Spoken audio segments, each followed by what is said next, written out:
do you think Ghislaine Maxwell and Jeffrey Epstein duped so many powerful and smart people, fully connected, powerful people all around the world? Which we'll be happy to provide. For the record, that it might be that Representative Mace is unaware of, but the full statement says President Clinton knows nothing about the terrible crimes Jeffrey Epstein pleaded guilty to Florida some years ago, or those with which he's recently been charged. In 2002 and 2003, President Clinton took a total of 4 trips on Jeffrey Epstein's airplane, 1 to Europe, 1 to Asia, 2 to Africa, which included stops in connection with the work of the Clinton Foundation. Staff and supporters, Secret Service detail traveled with him on his trips. He had 1 meeting with Epstein in his Harlem office, 2002. Around the same time, he made a brief visit to New York. That was the full statement. Ms. Mace was selecting portions out of the statement or relying on an article which only shows certain portions of the full statement. Regarding your personal conversations with Mr. Epstein, you said that he wanted to discuss economic and political questions. Was there ever a particular region of the world or topics that he wanted to reoccur and address? I do remember that he was interested in the 2 places that I was setting up the AIDS work in, Asia and Africa. In Asia, he wanted to know if I thought it was going to be the Asian century and the thing would be sustainable.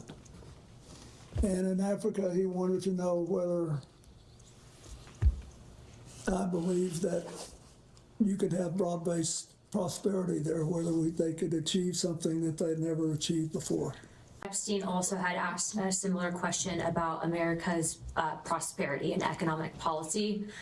Did you feel that when he was asking questions, particularly maybe pertaining to the regulation of our stock market and or derivative trading, did he on a number of occasions come back to that and maybe pick your brain about policy or future policy here in the United States? No more than any other big issue. I knew that, I mean, everybody lives in New York with money, and look at, he made his money advising Les Wexner, so he had to be interested in markets.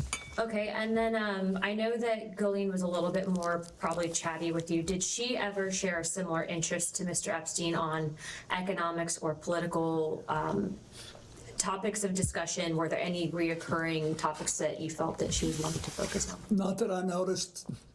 First, during your relationship or the time that you knew Mr. Epstein, what did you understand his job to be?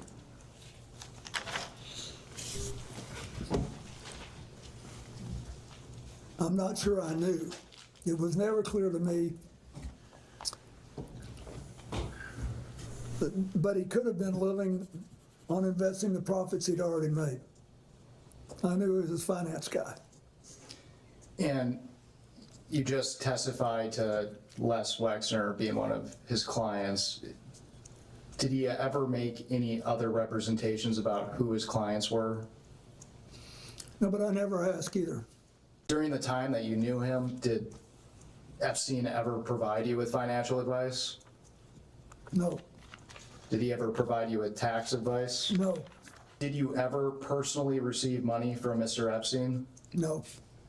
Did Mr. Epstein ever loan you money in your personal capacity? Not to my knowledge.